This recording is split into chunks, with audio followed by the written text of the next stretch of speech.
Hi, internet people. I wanted to make another video while I was thinking of it, even though I'm making this while I'm still at school and it's not the weekend yet. I want to talk more about Doctor Who. This will hopefully be shorter than my last video. I want to talk about Season 3 of the reboot with the 10th Doctor with David Tennant. I don't know if I've emphasized enough, I love David Tennant. I think he was amazing as the Doctor, and just, it was really hard to have that act followed with the 11th Doctor. But anyway, back to Season 3. In that Christmas special, when we first meet Donna, I remember not liking her at first. She's loud and annoying, and obviously at that point I was very raw and emotional from Rose leaving and all of that going down. So I was really sad. I really felt for the Doctor because he had just lost his friend, and and so it definitely was something that was fresh off of. So then being thrown into Donna's adventure right away, I had to, take some getting used to. But it's a good episode. I'm glad we meet Donna, and by the end of the episode, I think I remember warming up to her, and obviously now I love her. I love Donna a lot. But yeah, the episode's good. Seeing the robot Santas again, that was always fun. And that whole exchange between Catherine Tate and David Tennant's characters when she's in the cab and he's in this TARDIS flying down the highway and he's trying to rescue her, and she's just like, Santa's a robot, and she's all like, I'm in my wedding dress, I can't jump, and he's like, you look lovely, now come on, jump, I gotta save you. So, he saves her, they go on this adventure, they go to her wedding reception, which everyone went to, even though she disappeared from her own wedding, and it never actually happened. So, I found it really funny that everyone was just partying without her. Everyone was just like, oh, okay, she disappeared. Big deal. We'll go party anyways. It's all paid for. But, yeah, no, I think, and then she's all like, you had the reception without me? Come on, guys. I'm like, I'm kind of on her side, because if I had, mysteriously disappeared, for one thing, and then, I come back, and I don't see anyone, worried or concerned or on their phones trying to find me or call the police. I just see everyone partying and happy without me. I'm like, what? Y'all should be, panicked and, shocked and, out of your mind that I'm not here. I'm the bride. I'm supposed to be here, but, all of you just, go on partying like it's not a big deal. So I, sympathize with her about that. And then, things work out and everyone's, happy and stuff, and I definitely, of course, the Doctor at this point is still kind of depressed. He just is not exactly in the mood to party at the moment. But he still, when disaster strikes again, when the robots come back, he, saves Donna. He helps save everybody. So then they go on this adventure, and I felt sorry for Donna that her fiance turned out to be in cahoots with the villain. That sucked, man. I think at that point you start to see more of Donna's vulnerability. It's not just her yelling at the world. It's just this guy she thought she loved just totally turning on her. So, but yeah, it ended well, and I love that sequence when they're on the segways and Donna and the Doctor just cracking up at the ridiculousness of the situation while it was her fiance is just what are you guys laughing about? But anyway, that's a good episode. It's a good Christmas special. I should do separate videos of all the Christmas specials, but I will keep going with this season. The next episode we meet Martha. I like Martha Jones. She's awesome. I remember it took me a little bit to get used to her just because, obviously fresh off of Rose and all that, it's hard for me to get used to new characters once, because the other characters I was so attached to are gone, so it's just, That's the thing with me. I get very emotionally attached to certain characters or certain storylines, and then when those storylines or characters end or they leave, it can be hard for me to adjust to new ones and to warm up to the new companion or the new story. So that can take time for me. I don't know about you, but Anyway, yeah, Martha and the doctor, on the moon and everything.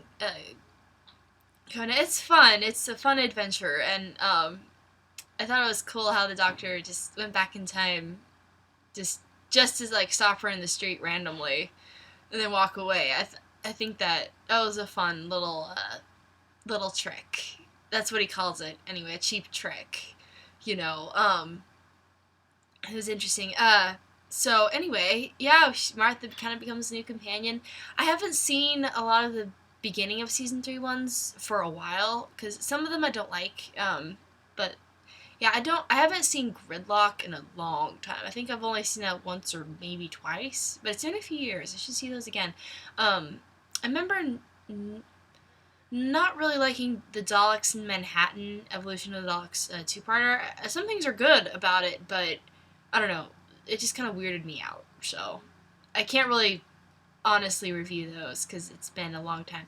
But moving on in the season, Martha becomes a regular companion. She travels more. The doctor is just like, yay, it's not just a one-off thing or a one more thing. It's like, she's like, okay, I'm going to travel with you. I'm going to be your companion. I'm going to, be your friend and be just along for the ride. So, this brings me to one of my favorite two-parters in Doctor Who and of this season. Spoiler alert, just for everything else I'm going to say. The two-parter, Family of Blood and Human Nature.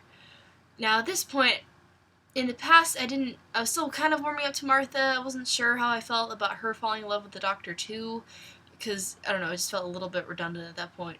But I still liked her, and I still absolutely love that two-parter. It's amazing. David Tennant is an amazing actor, and when he's playing the Doctor, yes, he's brilliant, but then when he plays the Doctor as human and is not remembering being the Doctor and just being this bumbling, awkward teacher, the transformation, alone, David Tennant was perfect to play this role, and I really love the concept of this episode and him being human and then Martha having to, her remembering and her trying to keep him out of trouble and trying to figure out what to do. I remember obviously you see in the beginning them running away into the TARDIS away from an unknown assailant, and I'm like, whoa, what's going on? Who's after them? What's happening here? And then obviously as we keep going, we find out that he made himself human. And I'm just like, what? Whoa. That blew my mind. It's just craziness. So, anyway, jumping ahead a little bit. Sorry to make this random, but the kid, I think his name is Timothy Latimer. I might need to look that up later. But that kid, I think when I first saw this two-parter, I thought for some weird reason that he was like the Doctor as a kid or something. I know that's not right, but I remember thinking that anyway.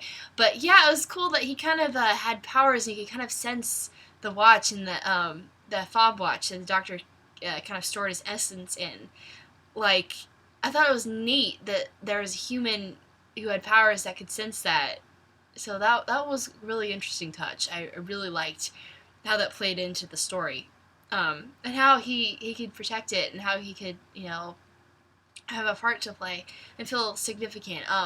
I find it really, I liked his interactions with the Doctor, before any of the real action goes down. But Timothy and the Doctor just talking about his studies and just talking about school, and then Timothy sees the fob wash and can sense it and picks it up and puts it in his pocket and just getting even a glimpse of who the Doctor is, and the Doctor himself can't even remember, but this kid does. This kid sees it and totally looks at the Doctor differently. And it's just like, what? Who are you? Who are you really? And, kid was probably just confused out of his mind. But, this video might be long.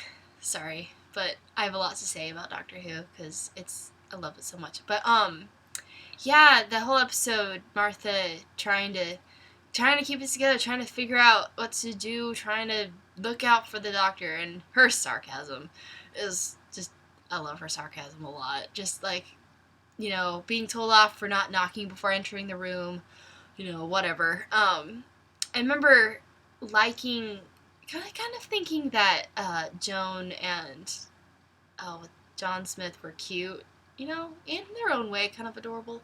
Obviously, I felt sorry for Martha that she has to watch the doctor fall in love with someone who's not her. I get that. I kind of do. But yeah, as the two-part goes on, obviously the enemies come out of the woodwork and they're trying to find the doctor, trying to find the Time Lord. They keep missing him. They keep not finding him. And then, at one point, Martha trying to get the doctor to remember, trying to tell him, trying to like trigger that memory, trying to get him to come back to himself, and he's just like, what are you talking about? What's happening? And the aliens are coming. She knows they need the doctor. They need like him to do something, but he doesn't remember. He doesn't know what she's talking about. So she slaps him, and everyone's like, "What are you doing, Martha? Why are you slapping?" I'm just like, I really feel for Martha here. She's desperate. Hell's breaking loose, and the only man she knows who can stop it is the doctor, and he's kind of useless at this point. So anyway, yeah, the action goes on. Things escalate. I forget the family. They kind of corner everybody at this party, right? And Martha's trying to tell Joan, something's different about him. He's not what he seems, even if he doesn't realize it. And going off of that a little bit of a tangent. I really love the doctor writing down his dreams, his journal, like seeing the pictures, hearing about it, even a little bit was just like, yes, it's bleeding through even a little bit, bleeding through the cracks. So I'm just like, yes, those little hints of who he really is, just at the peripheral, kind of closing in. I really like that. Anyway, back to the family corners. Everybody and our main characters, and things escalate. And Martha's like, okay, if the doctor is not going to remember, if he, he's kind of useless right now. He's not really even the doctor. So I have to step up. I have to do something. And she does. And that leads into the second part. And she's holding her own. She's like, okay, well, I can do this. And they all get away, obviously, at that point. But then the family comes after the school and after people there, and the doctor still doesn't remember yet. And I think at one point Martha tries to point out, where's that watch? Where's the fob watch? And he's like, well, what watch are you talking about? And he obviously made it so when he's human, he can't really tell what it is. And he kind of notice it, but then he'd forget about it. So Martha, trying to get him to like remember the watch, it doesn't really go over well. But Martha, yeah, she's just like, okay, she's trying to get Joan to see something's happening, and I think even Joan at this point is like, yeah, something's going on, and even if the doctor doesn't realize it. But yeah, the family comes to the school, they're invading. They people are getting ready for an invasion, for an attack. The Scarecrows as troops to be part of the family side and initially invade. Just intense stuff. And then finally, Martha, Joan, and the doctor the doctor as a human, they find that abandoned house. And they're there, and then Timothy comes. He kind of, I wonder if he just saw them go that way, or if he just said try his luck, or if he like followed them, or I kind of forget. But anyway, he comes and the gang's all there, all the key players at this point. And sorry, backing up a little bit, I liked when Timothy used the watch to ward off, to kind of defend himself against that girl that was part of the family. Like that was cool. Initially I was like, no, you're gonna like let his essence go loose and then you're gonna have lost it, but he didn't lose it, so that was good. But anyway, back to the house. That pivotal moment where everyone keeps telling John Smith that he's the Doctor, that he's a Time Lord, that he's something extraordinary, that he's a hero, that he's all these things, and he's just like, why can't I live a normal life? Why can't I just marry Joan and have kids and just live? And the heartache you feel. It's like at the same time you want the Doctor back. You want him to come and swoop in and save the day. But at the same time, you really feel for this human that he's made himself, essentially. That this human he's, become. And all these things. And obviously the iconic speech by Timothy. I don't remember exactly how it goes, but it's like what he sensed of the Doctor, what he's sensed from the watch, from his essence. And he's just like, the Doctor is like fire and ice and the heart of the sun. He's fire and ice and rage. The heart of the sun. He's the night. You can see the turn of the universe, and he's wonderful. I know I'm butchering that, but sorry. But yeah, it's an amazing speech. And it gets quoted a lot, but I think when I first heard that, and the first couple of times I heard that, I think I just got chills, because I'm just like, wow, that if that doesn't describe the Doctor, I don't know what does. But then finally that moment where it's like, we need the Doctor to save these people, we need him, and Martha's trying to get him to open the watch, and then finally we don't actually see him open on the watch, but then when we see him go to the family, and he still appears human, he's still like going to give up the watch, give them what they want, so the killing stops. And he's just like, I remember watching it for the first time and thinking, he's just pretending, right? He's not really gonna give him the watch. I think at one point I'm like, oh no, what is he doing? What's happening? But I think at the back of my mind, I'm like, something's different. Something's gonna switch, and he's gonna be the Doctor again. And I was right. And it's an amazing moment when he catches the watch after they realize it's empty, and he starts talking like the Doctor again. And I'm just like, yes, there you are. And the whole moment where he totally, he pushed all the buttons, right, and he made the spaceship explode. And then that whole monologue, the whole narration of what he does with the family, what he does to trap them in different places in different ways.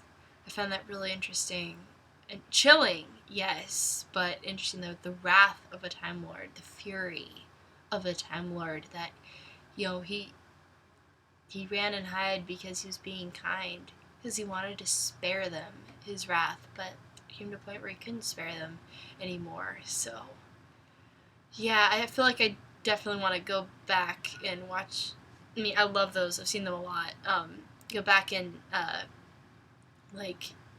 get the lines for the speech that describes the Doctor, and then the whole monologue describing what he did to the family to punish them. I feel like I just want to make a whole video about reciting that. Anyway, that's probably a video for later. But I'll probably end this video now and make another part for season 3, because there's so much in season 3, especially the second half. That was amazing.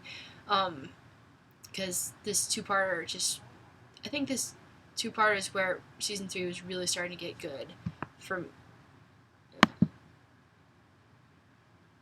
I think this two-parter was where it was really starting to get good for me. Season 3. There's a few things I had liked before it. Definitely like the Smith and Jones, the first episode with Martha, and then the Shakespeare Code.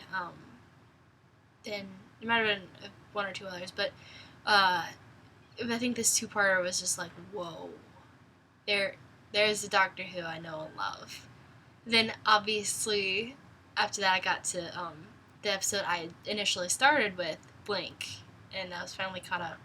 And I finally, at that point, had certainly seen the Doctor Who that I knew a lot of people liked and raved about, and now I was the one raving about it.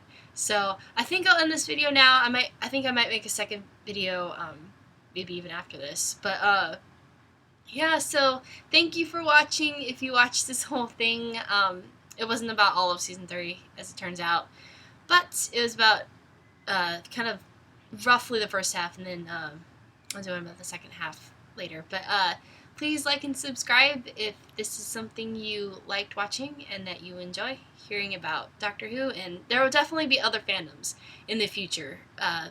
Not other British shows like Sherlock, maybe, and then almost the whole universe of Joss Whedon shows, because I love his shows a lot. So stay tuned for that, and again, thank you for watching, like and subscribe, and I will see you later. Bye!